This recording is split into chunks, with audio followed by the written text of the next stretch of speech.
Good day po and welcome to my YouTube channel.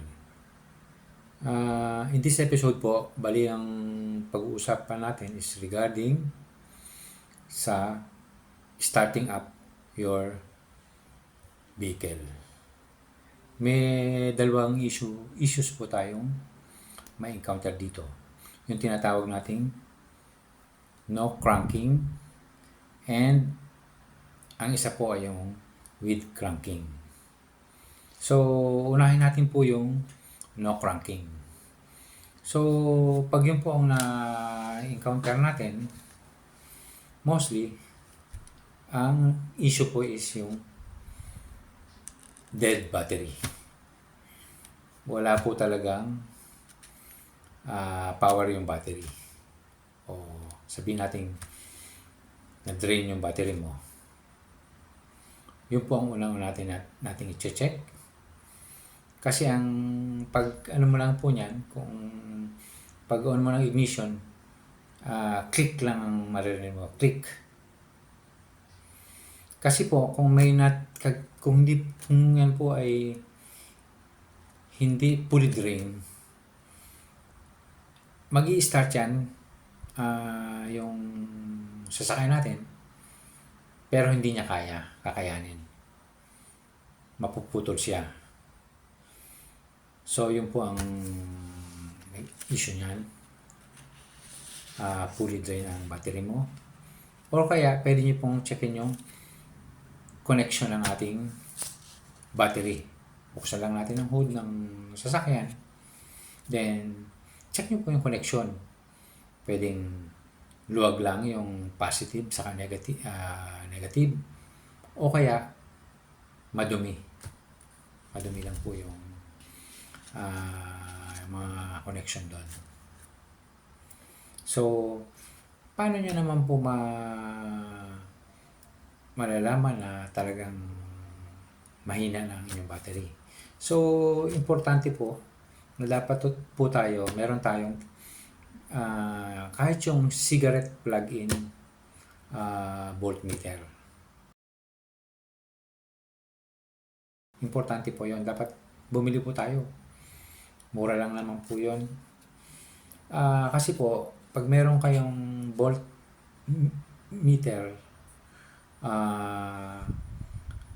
pwede nyo nang i-monitor ang inyong battery saka alternator. Paano po ba? During ito yan, pag start mo bago mo start ang sasakyan mo, on mo lang yung ignition mo sa accessories. Dapat ang lalabas sa plug-in voltmeter mo is 12.7 rating. Then, naka-on lang po yung accessories Then, pag i-start mo na po yun, in-on mo na yung ignition, dapat magre-rating siya ng 14.1 hanggang 14.5. Ang ibig pong sabihin nun, ang alternator mo naman po is working. So, nagkakarga ang alternator mo. Then, yan naman po, babalik siya sa normal rating ng battery na 13.7 pag na-achieve na ng sasakyan yung tamang temperature niya. Tapos pag po siya, ang reading ng battery mo based sa voltmeter is 11 pababa. Medyo mahirapan na po tayong pa-startin ng sasakyan. Kasi imagine po, ang starter po, napakabigat niya para kailangan mo talaga ng malakas na battery, yung cranking ng battery. Then kasama po doon kasi ang ipaiikutin ng power ng battery is yung flywheel para mag-start ng sasakyan. So yun po, napakahalaga ng kailangan meron tayong plug-in voltmeter. Then, isa pa pong dahilan kung pwede natin i-check, kung na-check na natin yung connection ng battery, yung connection ng minsan kasi, yung connection ng wiring from battery, may connection doon papuntang starter. Pwedeng nag-log lang po yun.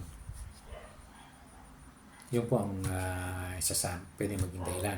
Kasi pag yun ay lumuwag, talagang no cranking po yun. Walang cranking yan. Ano mangyayari. So, yun po. Then, check nyo na rin po yung connection ng battery papuntang high tension wire. Okay yan, yung high tension wire. Then yung high tension wire papuntang ignition coil. Kasi importante rin po yung mga connection yan.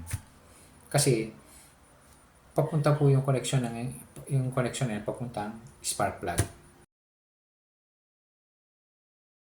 Magpapastart ng ating sasakyan. Kasi yung spark plug ang susunog ng gasolina. Okay po. So yan po ang magiging nagiging isa sa issues ng no cranking. By the way, isa pa nga po pala, dapat kung sakaling sa ignition ayaw mag-start yung no cranking, i-check nyo rin po yung fuse ng ignition. Isama nyo rin po yan, i-check. Meron naman po yan, may label naman yan doon sa box sa mga fuse sa ignition. Check nyo po yun, baka busted na rin, kaya pwedeng isang dahilan kung bakit walang no cranking. Okay? So next po, pag-usapan natin is yung pag-start mo, with cranking naman.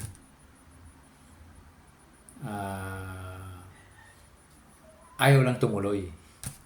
Di ba? Yan ang nagiging issue natin eh. Kasi po,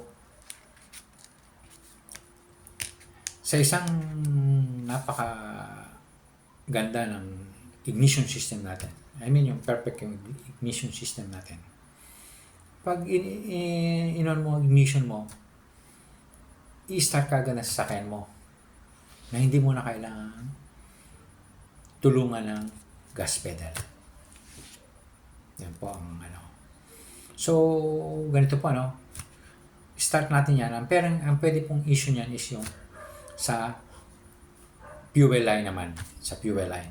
Yan ang po ang pwedeng isang dahilan sa mostly sa mga pag start mo pero cranking lang, hindi naman tumutuloy. Pwedeng unang issue po natin is yung fuel pump mo. Mahina na siya mag-pump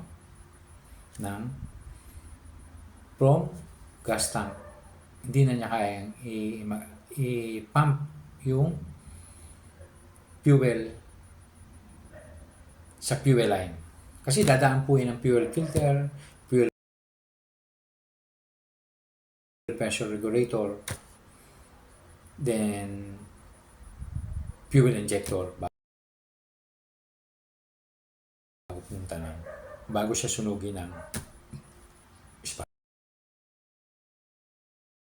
plug. So yun po. Kaya dapat ingatan po natin ang fuel pump natin. Dapat always ang ating fuel tank, pinakamababa na natin is 1/4 sa gauge. Kasi sa 1/4 sa gauge po, nakalubog ang fuel pump. Hindi siya mag-iinit. Kasi pag yan pag nakalubog kasi siya, malambig yan ang gasolina. Yun ang dahilan. Pero pag yan balaging nag-iilaw yung warning light mo, nahihirapan po ang fuel pump. Mag-iinit siya. Then, ganito po, kung okay naman yung fuel pump mo, may problema naman ang fuel filter mo, barado na. Pwede yan, isa din po sa dahilan na yung cranking ng, magkaka-cranking lang yan, pero hindi hindi tutuloy ang gas pataas. Yan po ang isa sa dahilan. Kaya dapat po, pag ganyan, nararamdaman mo na yan, isa sa dahilan yan. Kaya ang dapat nyo pong gawin, by the way, ang fuel filter po is pinapalitan yan every 80,000 kilometers. Yun ang pinakang normal na palitan yan. So, depende pa rin. Kasi minsan, nakapagpagasolina tayo sa mga gasolinahan na madumi o kaya may halong tubig. Yun. So, once na, na barado yung fuel filter, affected yung cranking natin yan. Hindi rin kasi makakaakyat na diretso ang fuel natin. Makakaakyat siya, pero ang mangyayari niyan,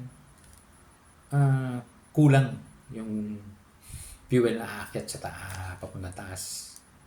Saka ang isa po sa issue na problema ng binibigay ng maduming fuel filter, while running ka na, tumatakbo na, sasakyan mo, magja-jerking po yung sasakyan mo. Then, eventually, mamamatay din yung sasakyan mo. Pero yun naman, pag namatay yung sasakyan mo, i-start ka agad. Kasi okay pa naman yung fuel pump mo eh. Magpapag pump pa rin naman ang gas pataas. Pero pag ang naging issue mo is yung fuel pump while running ka at namatayan ka ng makina, hindi mo ka agad mapapa-start ang sasakyan mo. Kasi nag-init na mostly, kaya tumigil yung fuel pump mo, nag-init yun. After 15 to 30 minutes ka pa bago mapa-start na sasakyan mo. Yun po ang isa sa mga dahilan kung bakit tayo yung with cranking yung natin. Kasi pag mahina po yung dyan sa dalawang yan nagkaproblema, yung ang sunod na daanan po kasi ng fuel dyan pataas is yung fuel pressure regulator. Ano pong pressure ang may i-regulate niya kung mahina nga yung galing dun sa fuel pump at sa kadinaan ng fuel filter. Tapos yung fuel pressure regulator po, next no na kaya nga na-regulate niya yung fuel papuntang fuel injector. Kung hindi na po maganda yung buga doon sa fuel injector, affected yun yung buga ng fuel injector. Kasi kaunting pressure na lang na makakarating doon. So, ang mangyayari, mahina yung yung buga ng ng fuel injector. So, yung sunod po kasing station, yun na yun. Susunugin na siya ng spark plug. Yan po yung magiging issue ng with cranking. So, di ganun na po nangyari. Talagang kulang na yung pasok ng gasolina. Doon papuntang taas. So, mahina na po ang binubuga ng fuel injector. Affected na talaga yung pag-start mo ng sasakyan. So, ganito naman po. So ang mangyayari pa po na yan, so ang nangyayari na dyan, magkaka-issue na tayo sa air and fuel ratio. Doon na po papasok yung napa-start mo yung sasakyan, palyado naman. So, yun po. So now, I hope na alam nyo na yun po ang mga pwedeng maging dahilan sa issue ng with cranking pero ayaw mag-start. So, regarding po sa yun okay naman yung sa naging palyado naman yung sakyan mo. May video rin po ako diyan na ginawa. Panoorin niyo po sa isang naging content ko po, yung air and fuel ratio. Yun po yung kasagutan naman na kung bakit pumapalya yung ating sasakyan. So, hanggang dito na lang po, and sana po may knowledge na naman po ako na ituro sa inyo.